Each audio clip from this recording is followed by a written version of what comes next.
en niños. ¿Cómo están? Buenas tardes con todos. En verdad para mí es un honor estar aquí con ustedes y vamos a topar un tema que es bastante frecuente dentro de la consulta, tanto de consulta externa como de emergencias, en lo que es el campo de la otorrinolaringología pediátrica, así como es el estridor en niños. Entonces, pues como definición vamos a tener que el estridor va a ser un signo audible como tal, más no un diagnóstico, ¿sí? Porque muchas veces se lo toma de esta manera. Entonces, pues esto lo que va a hacer es que el aire va a pasar de manera turbulenta, generando presión a nivel del sitio de la estenosis o del sitio en donde se encuentra más estrecha la vía aérea, lo cual genera este ruido característico, ¿sí? Entonces vamos a escuchar.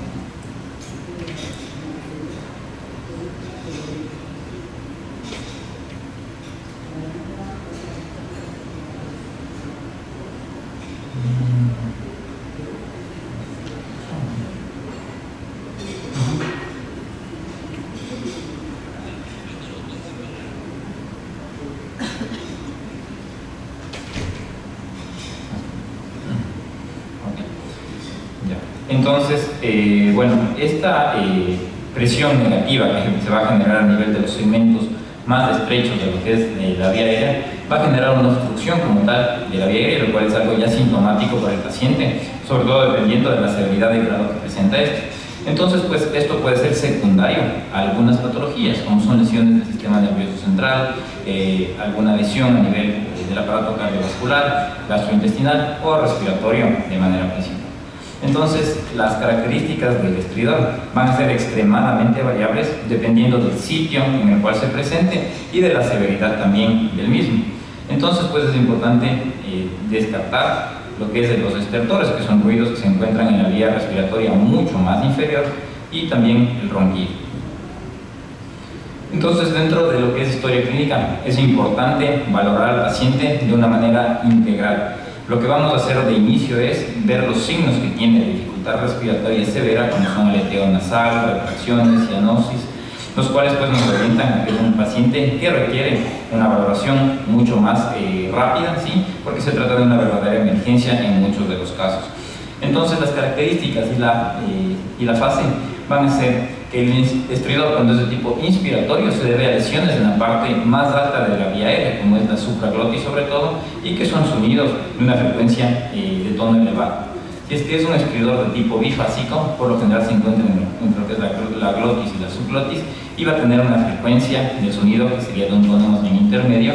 Y cuando son lesiones en la parte más inferior de la vía aérea, como es la tráquea sobre todo, vamos a tener un estridor de tipo expiratorio.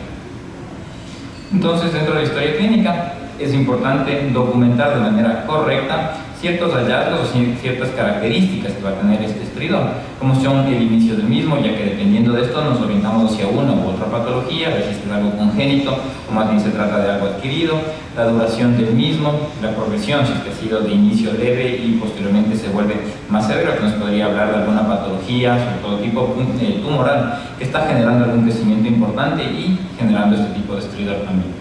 La variabilidad de los síntomas que presente, sobre todo en lo que son los cambios de postura, con la alimentación, con el llanto y los efectos que tenga también en el sueño del paciente.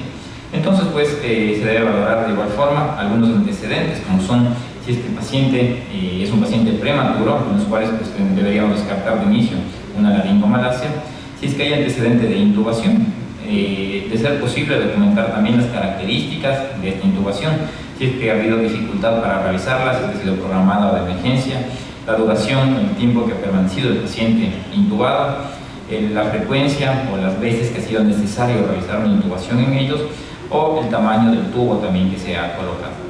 Además, pues hay que ver si es que el paciente tiene malformaciones asociadas, en cuyo caso pues se debe hacer una valoración completa, íntegra de la vía aérea y de manera multidisciplinaria, porque una valoración adecuada y oportuna puede darnos mejores resultados en la progresión o detener la progresión de la misma. Además, hay que valorar si el paciente tiene reflujo gastroesofágico y compromiso cardiovascular también, que suele ser presente sobre todo en pacientes que tienen problemas de tipo síndrome.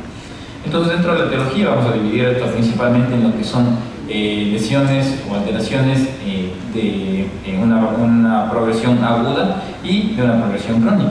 Entonces, dentro de lo que es agudo, debemos descartar trastornos infecciosos e inflamatorios, como es la laringotraqueobronquitis o también comúnmente conocida como CRUP, en el cual pues es común de pacientes pequeños, pediátricos, que se encuentran entre 2 a 6 años, y pues esta va a ser la etiología más común en cuadros agudos. Debe descartarse también cuerpos extraños, que cabe recalcar que estos pueden tener una presentación aguda, pero si es que no se realiza un manejo adecuado, también pueden llegar a darnos alteraciones crónicas y pues en muchos casos que no son diagnosticados de una manera correcta durante su valoración inicial. Entonces los cuerpos extraños van a ser más frecuentes en pacientes entre 1 a 2 años de edad. Lo más común es que sean alimentos, pedazos de nueces, trozos de carne, por ejemplo, ¿sí?, que han sido pasados, o espinas también. Además, pues estos van a presentarse con tos y asfixia, con el antecedente de que el paciente estuvo con algún tipo de estos juegos, sobre todo, ¿sí?, juguetes, o con alimentos también. Además, tenemos también la traqueitis bacteriana, la cual se presenta en pacientes entre los 3 años de edad y es más comúnmente producida por lo que es el estafilococo aureus. Además, pues tenemos otras patologías infecciosas, como son los abscesos, el retrofaringio, el cual pues suele estar antecedido de una lesión, una faringitis bacteriana, y que se da en niños menores de 6 años por lo general. Y los abscesos periamigdalinos, que es una colección que se va a generar en el espacio periamigdalino y que va a estar asociado de disfagia y de turismos en la mayoría de los casos, dependiendo de la progresión que también presente. Alguna reacción alérgica, reacción anafiláctica, con el antecedente de la exposición a este alérgeno, y que el paciente presentó obstrucción nasal y algún tipo de obstrucción más inferior de manera progresiva y que incluso puede poner en riesgo la vida del paciente.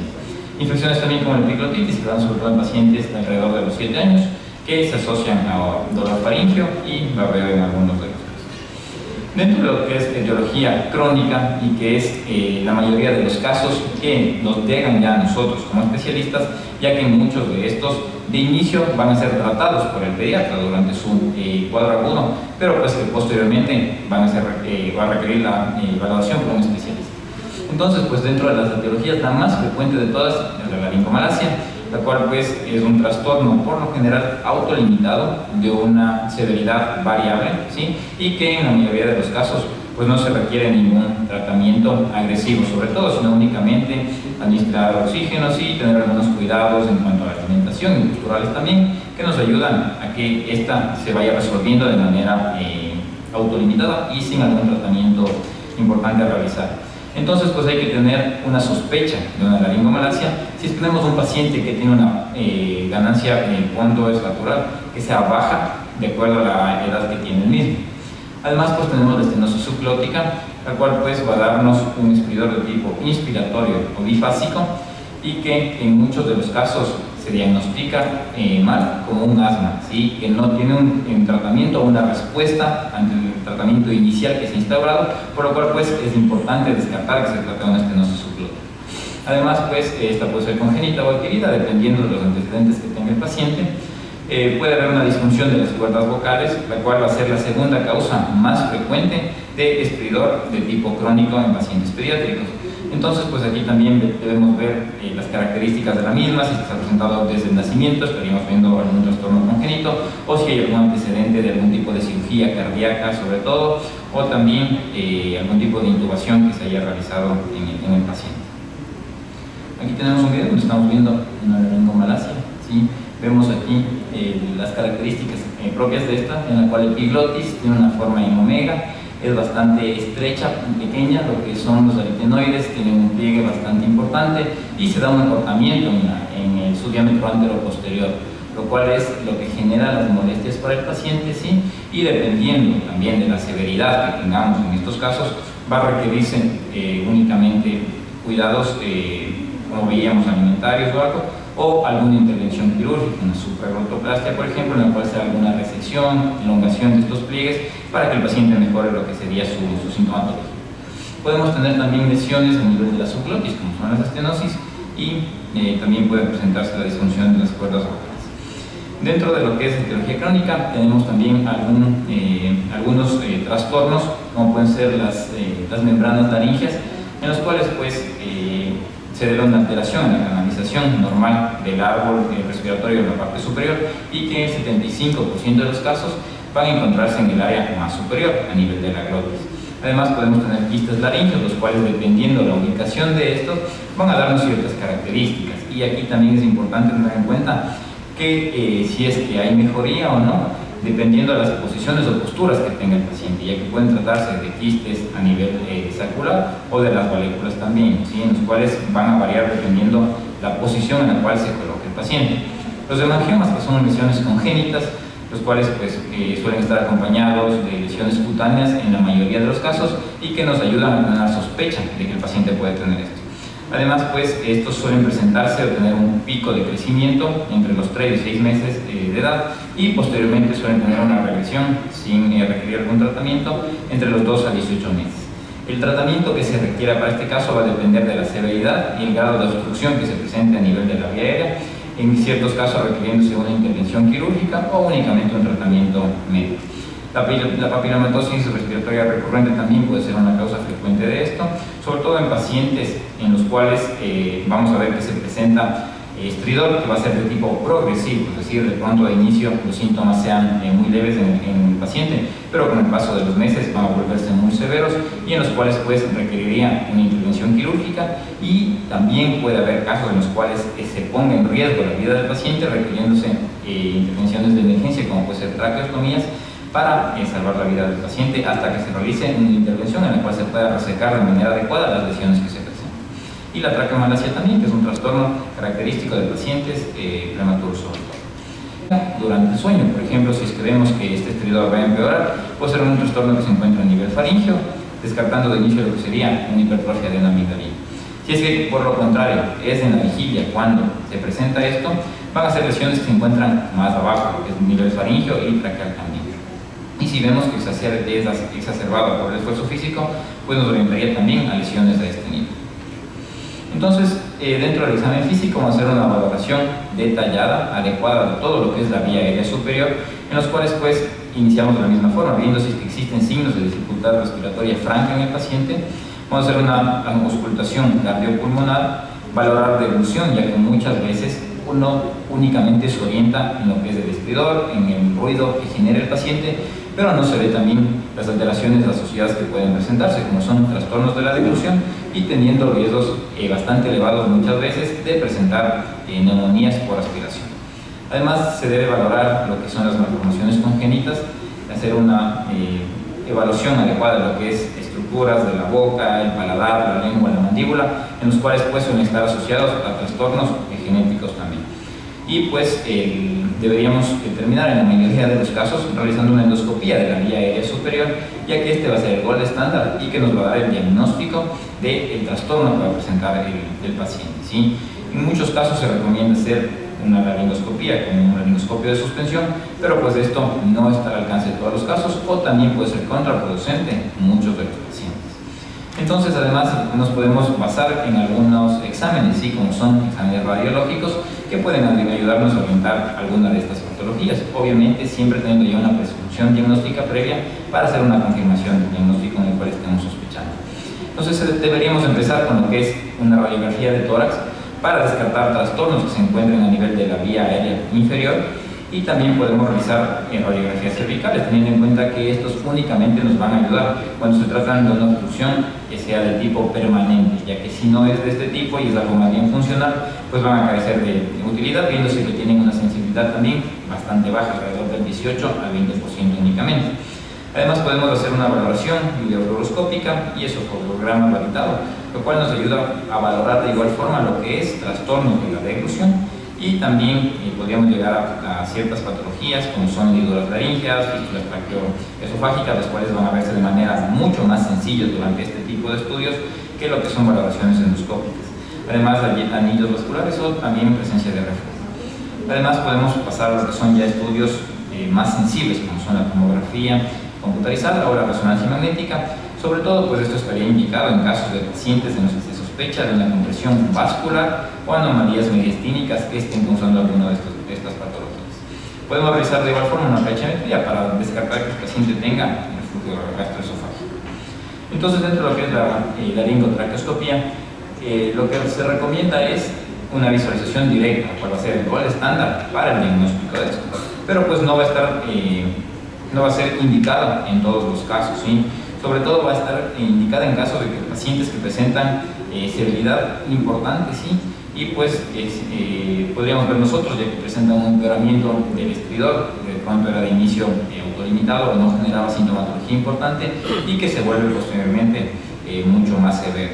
Además, presencia de cianosis o refracciones que nos orientan a esto, sospecha de lesiones sincrónicas de la misma forma, episodios recurrentes que no tengan una causa establecida, en la cual pues deberíamos hacer un diagnóstico mediante una visualización directa de la patología. Además, que el paciente tenga una baja ganancia estatural, ponderal también, y vamos a ver que el riesgo va a ser menor si es que se puede realizar este tipo de evaluación en el consultorio, pero pues hay otros casos en los cuales se requiere valorar, estabilizar adecuadamente la vía aérea para llegar a un diagnóstico más oportuno. Además, podemos ver estenosis laringotraqueales también, ¿sí? Mediante este tipo de valoraciones.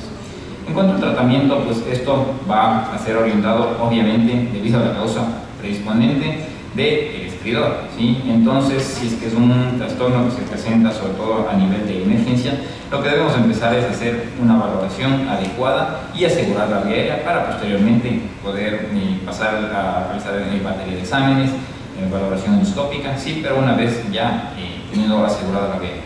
Y la cirugía sería una opción quirúrgica, una opción también que sería adecuada en caso de pacientes, por ejemplo, que tengan una laringomalacia severa, en la cual hay aspiración constante, que requieren oxígeno en grandes cantidades y que ha pasado el año de edad y que pues no ha habido una mejoría adecuada en eso. Entonces podríamos pensar en una intervención quirúrgica.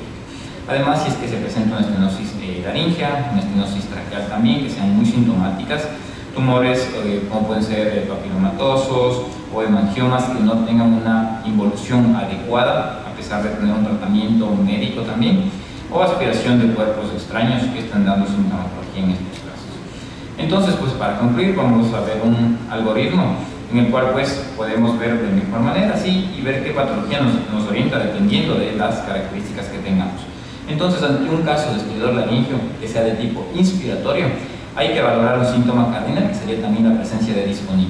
Si es que este es el caso, vamos a ver si es que está o no presente desde el nacimiento, y si es que es así, estaríamos ante un caso de una membrana laringea. Pero si es que por lo contrario no se presenta desde el nacimiento y tiene un inicio brusco, podríamos hablar de un cuerpo extraño, ¿sí? Que va a estar asociado por estos síntomas. Y si es que, o si no, también una laringitis. Y si es que es en cambio, por lo contrario, de tipo progresivo, estaríamos ante la sospecha de una papilomatosis respiratoria. Si es que el paciente no presenta disfonía y esta sí está presente desde el nacimiento, vamos a ver si es que esto varía o no en ciertas posiciones del túnel de cúbito. Si es que fuese este el caso, estaríamos ante un quiste laringio congénito, y si es que vemos que el paciente o el estridor disminuye en una posición prona, estaríamos ante un quiste varicular, el cual puede estar en una posición con la cara hacia abajo, el quiste sería hacia más anterior y disminuiría en algo lo que es el tamaño de la obstrucción que va a generar a nivel de la vía. Podemos además hacer otros estudios complementarios como son una ecografía o también valoración de la función tiroidea, y podríamos descartar también una tiroides ectópica. Si es que por lo contrario este aumenta en el decúbito lateral, estaríamos ante la sospecha de un quiste sacro. Podemos tener también casos de que no sea algo que está presente desde el nacimiento, sino que más bien inicia a nivel de la primera o segunda semana, pues aquí estaríamos con una sospecha elevada de una laringomalacia, ¿sí? Teniendo en cuenta que por lo general estos pacientes al nacimiento no suelen tener ningún tipo de alteraciones o estridor que esté audible sobre todo.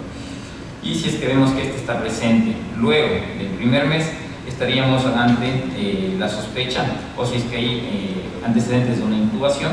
Si es que este es el caso, puede tratarse de una sinequia a nivel de la comisura posterior que no nos esté generando disfonía. Y si es que no hay un antecedente como tal, podríamos descartar otro tipo de tumoraciones como la fibromatosis, entre otros.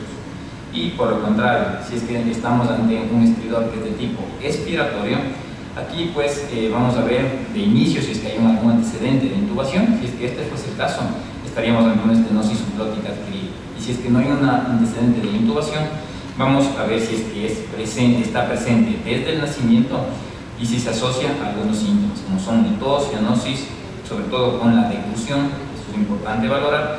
Si es que no tenemos esto, hay que ver si es que presenta el paciente disfonía severa. Si es que este fuese el caso, estamos ante una membrana laríngea con extensión subglótica. Y si es que no es esto, una estenosis subglótica congénita. Si es que vemos que el paciente tiene tos y cianosis con la deglución, por lo contrario, aquí tendríamos una hendidura laringotraqueal, ¿sí?, en la cual se está viendo aspiración de los alimentos. Y si es que no hay antecedente de intubación e inicia los 2 meses posteriores a la vida, estaríamos ante la sospecha de un hemangio. Y listo, eso sería todo.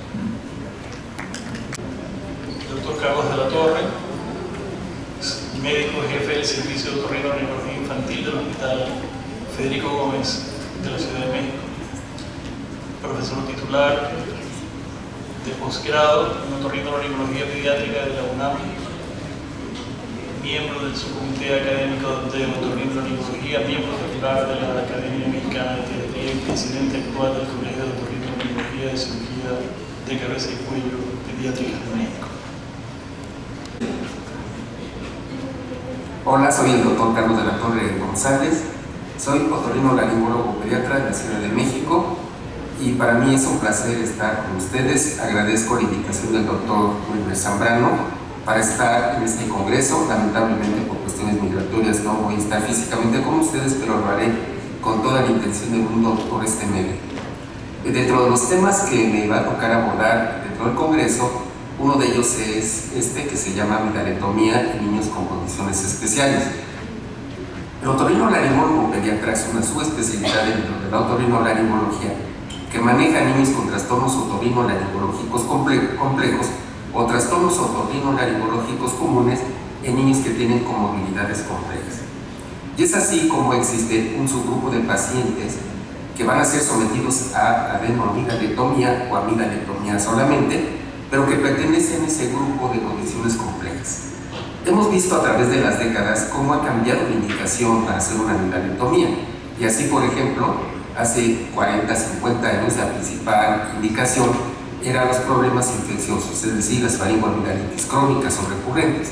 Sin embargo, de unos pequeños para acá, esta indicación ha sido superada por los trastornos respiratorios del sueño en los niños, en donde la amidalectomía juega un papel importante como problema obstructivo. Y es así que esta indicación es de 8 de cada 10 está representada precisamente por problemas obstructivos. En términos generales, la amidalectomía es un procedimiento seguro que no conlleva una gran morbilidad y por supuesto mortalidad. Sin embargo, existe un grupo de pacientes que se conocen como condiciones especiales que van a tener un cuidado especial y que deben de tener, por lo tanto, un manejo muy particular. Este grupo especial está representado por aquellos niños que tienen menos de 3 años, que tienen una historia muy compleja, por ejemplo, de cardiopatías que se acompañan de apnea del sueño, algunas cromosomopatías como el síndrome de Down, las anomalías craniofaciales, trastornos neurológicos entre los que destacan la parálisis cerebral, trastornos neuromusculares, infecciones recientes, que también se le ha dado ya mucha importancia para complicaciones postoperatorias, y entramos a las enfermedades raras, como son las mucopolisacaridosis, la obesidad, las alteraciones hematológicas, etc. Vamos a dar las particularidades, a grosso modo, de este grupo complejo de las condiciones especiales. Estas condiciones especiales o poblaciones que tienen ciertas características que los hace sui generis, pueden ser tributarias a amidalectomía, como cualquier paciente pediátrico. Sin embargo, las complicaciones en este grupo de pacientes son mucho más severas y se presentan con más frecuencia. Y estas complicaciones, en términos generales, las podemos resumir en trastornos postoperatorios de tipo ventilatorio o tipo respiratorio. Es decir, que con muy buen anestesiólogo, muy buenos ayudantes, muy buenos intensivistas, pediatras, un equipo de enfermería de primera, obviamente una infraestructura que tenga todos los recursos para poder solventar cualquier emergencia o cualquier eventualidad. Desafortunadamente, este grupo de pacientes todavía carecen de alguna información de casos muy específicos o de particulares muy específicas en cuanto al comportamiento del riesgo quirúrgico dependiendo de cada patología que se trate, como vamos a ver más adelante. Cuando se valoran estos niños, es muy importante la valoración preoperatoria. Si en un niño sano es fundamental, en un niño con estas condiciones es de particular importancia. Desafortunadamente, los datos clínicos no van a predecir la severidad o la seguridad o el riesgo que pueden tener estos niños de complicaciones postoperatorias. Y entonces es ahí donde entra la necesidad de contar con la polisomnografía. La polisomnografía en estos niños es una herramienta fundamental para poder hacer una buena evaluación preoperatoria, junto por supuesto con un examen físico adecuado, que empieza desde el momento en que nosotros vemos a nuestro paciente. Ya tenemos que estar conscientes que tenemos un equipo personal especializado en el área pediátrica. Tenemos a nuestro pediatra o tenemos a nuestro intensivista, un buen anestesiólogo que conoce muy bien el manejo de la vía aérea.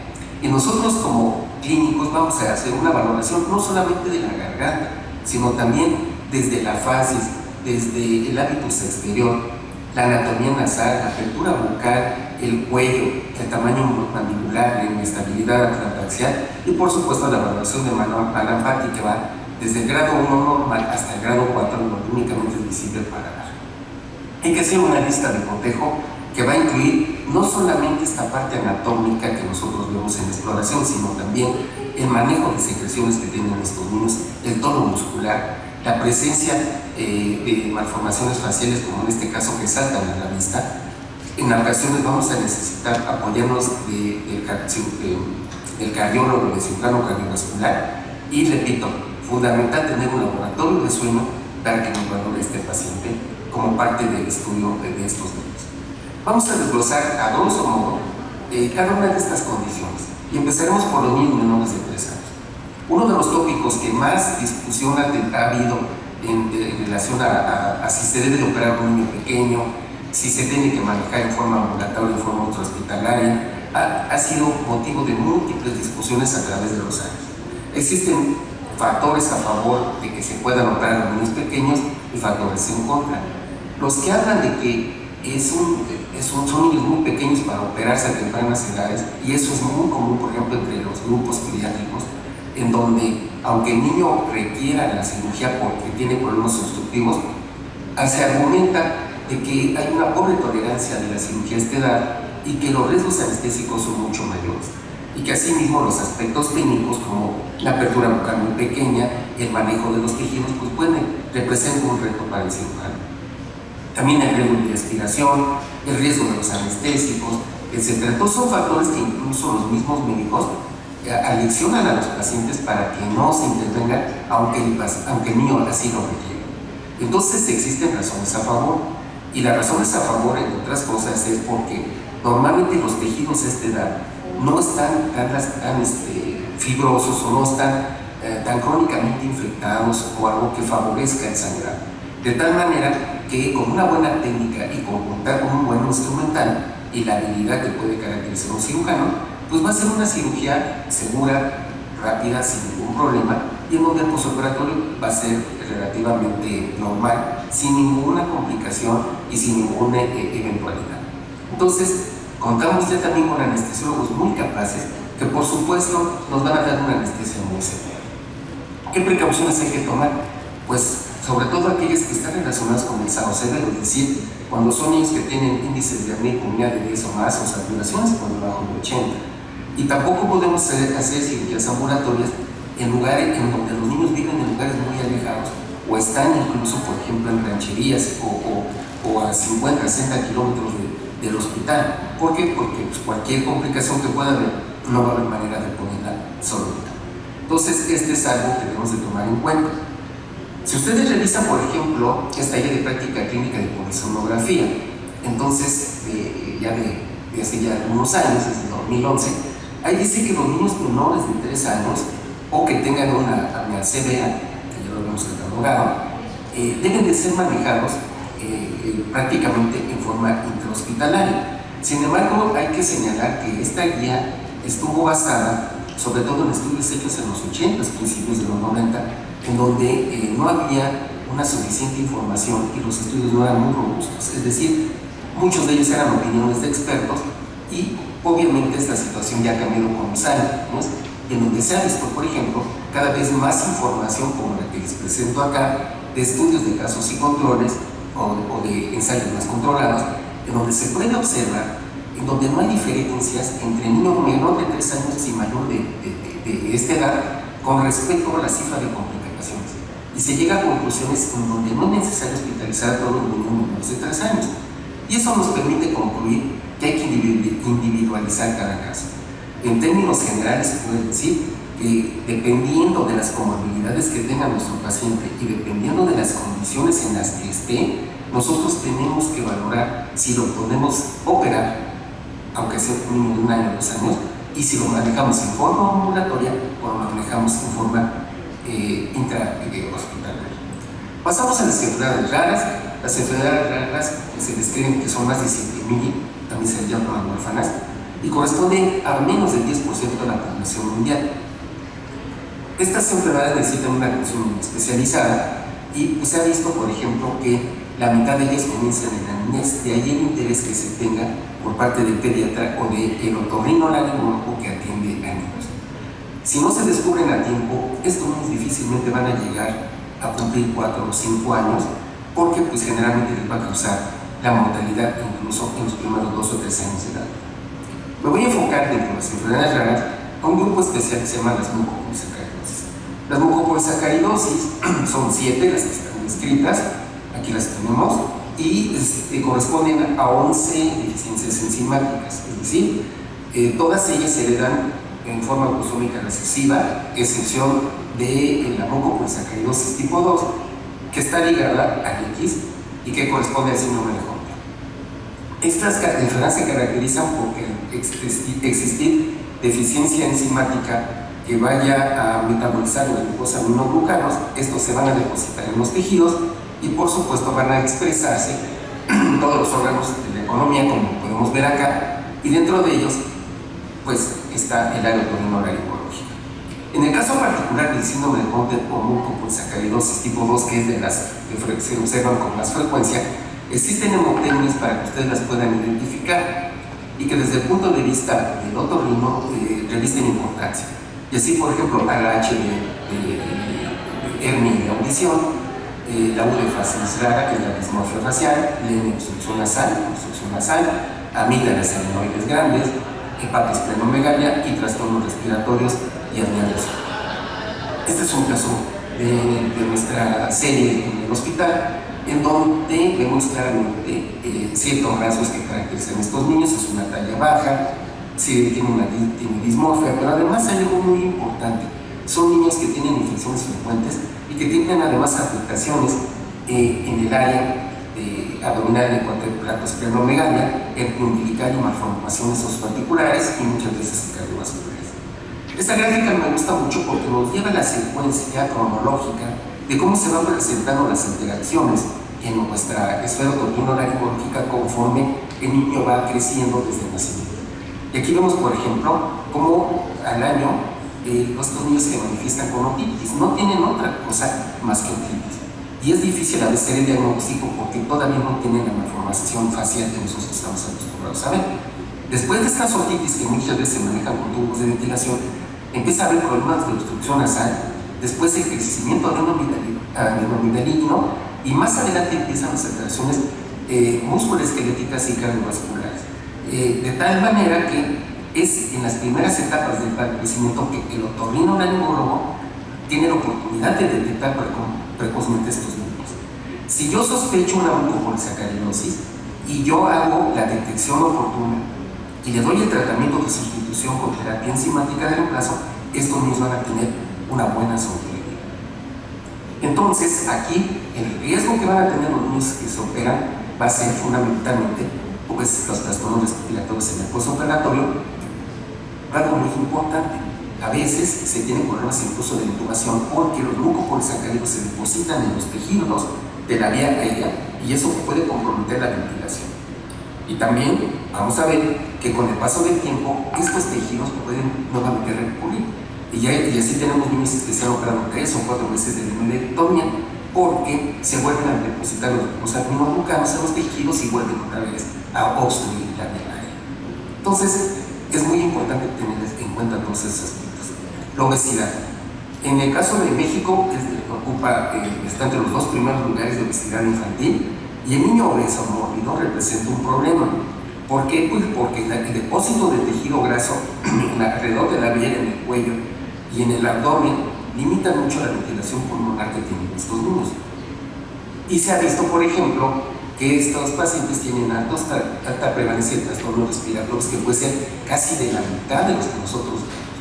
Entonces, es importante que estos chicos sean valorados con una polisomnografía, y si existe trastornos respiratorios del sueño, hay que manejar o detener la severidad y el manejo actual.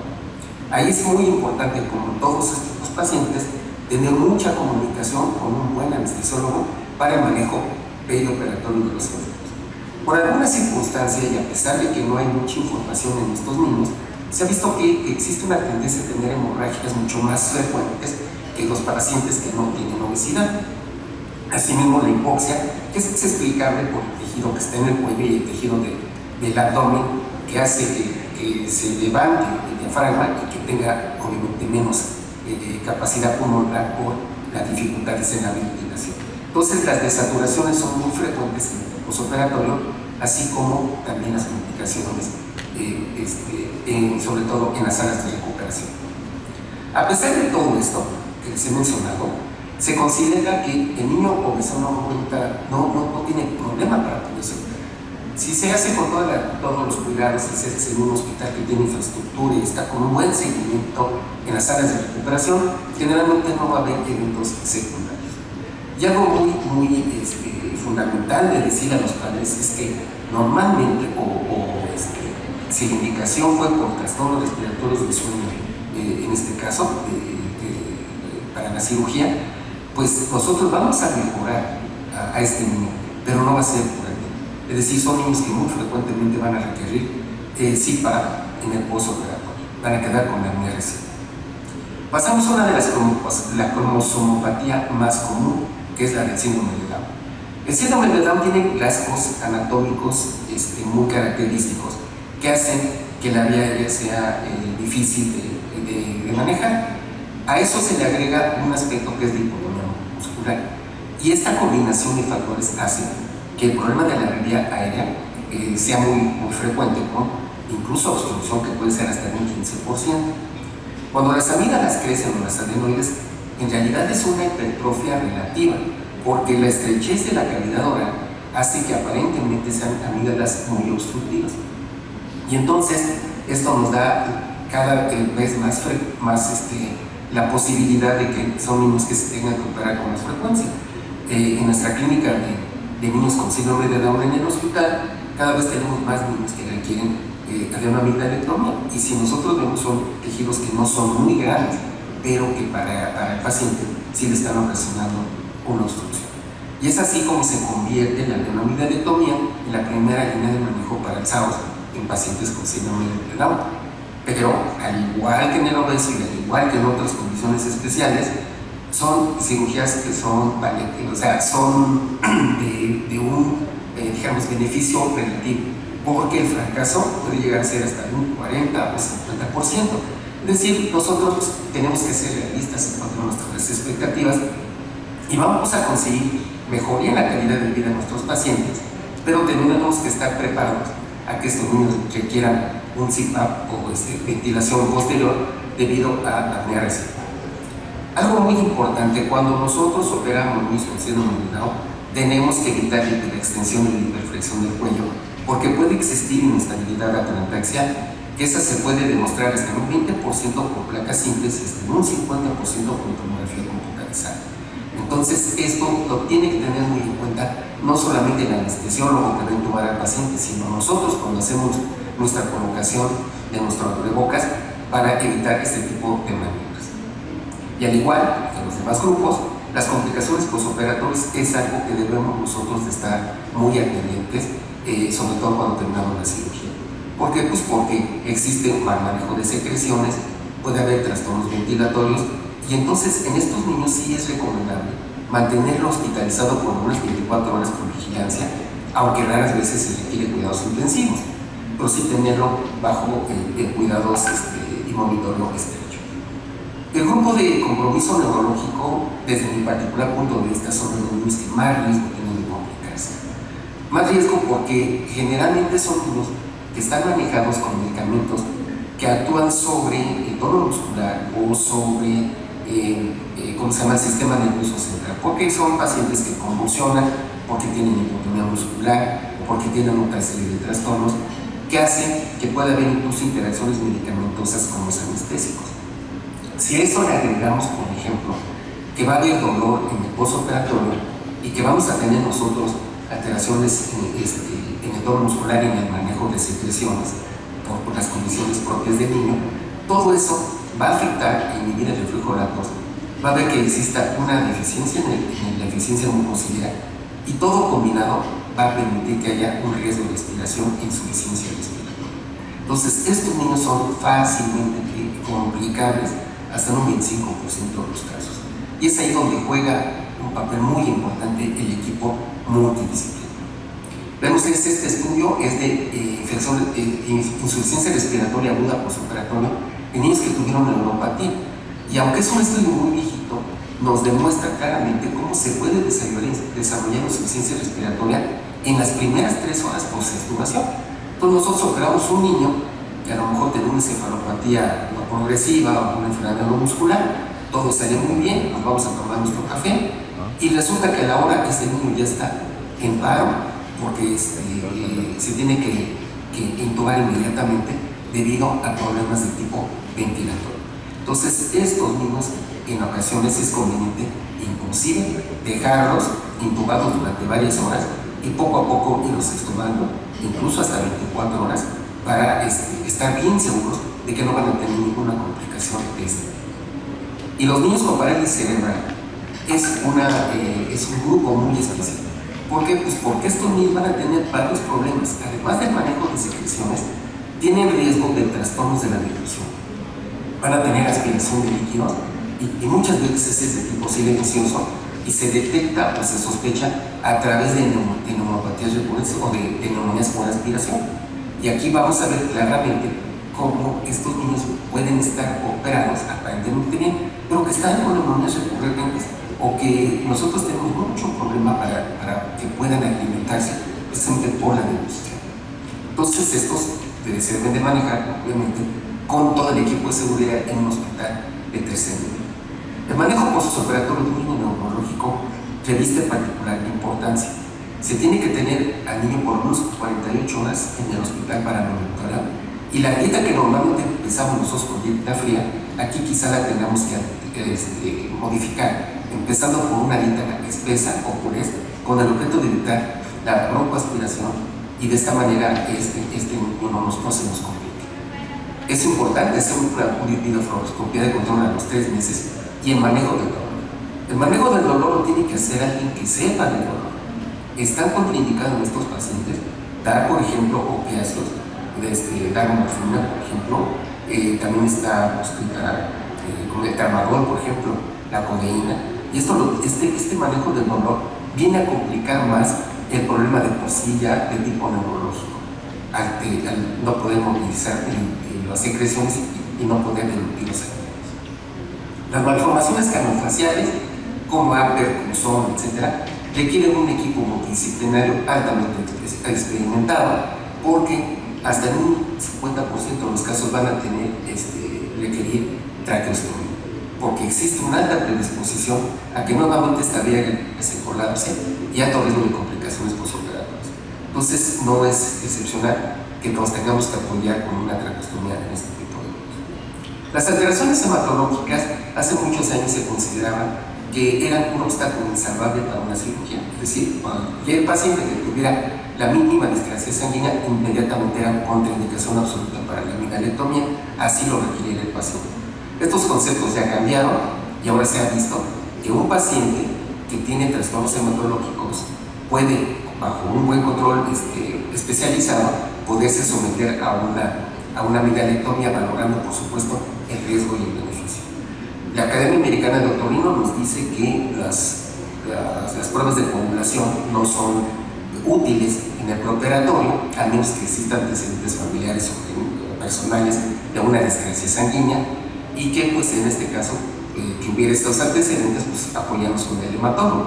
Sin embargo, he de decirles que hay pacientes que tienen ¿cómo se llama? Exámenes de laboratorio normales absolutamente, y que se someten a una cirugía y que van a desarrollar padecimientos hematológicos, como es el caso de la enfermedad de von Willebrand adquirida. Ustedes saben que hay una forma congénita y una forma adquirida, y la forma adquirida puede ser secundaria a enfermedades linfoproliferativas, neoplasias inmunológicas, incluso infecciones por virus de Epstein-Barr, por ejemplo, neuropatologías, medicamentos, etc. Y este es un caso de un paciente que tenía una estenosis aórtica, se sometió a mindarectomía y prácticamente estuvo en un estado crítico. Varias veces se metió quirófano para cohibir el sangrado o la hemorragia postoperatoria, y haciendo un análisis intencional hematológico se demostró que tenía una enfermedad de von Willebrand no congénita sino adquirida. Entonces esto nos abre nuestra mente para llegar a estas conclusiones generales. La mindarectomía tiene un amplio margen de seguridad en un niño por lo demás sano. Las poblaciones especiales tienen alto riesgo de trastornos respiratorios de sueño, y la valoración preparatoria es básica a través de un equipo multidisciplinario que tenga mucha experiencia y que contemos con infraestructura hospitalaria para hacer frente a una situación de emergencia en caso de que exista una complicación postoperatoria. No hay que olvidar que la principal complicación que tienen estos niños son de tipo respiratorio, ventilatorio, y se presenta en el perioperatorio o en el postoperatorio inmediato. En segundo lugar están los trastornos de la dilución, que pueden llevar a broncoaspiraciones o bien problemas de neumopatías de la dilución por broncoaspiración. Este es un panorama general de este grupo de población que se conoce como poblaciones especiales. Este es mi correo, por si tienen alguna duda. Muchas gracias.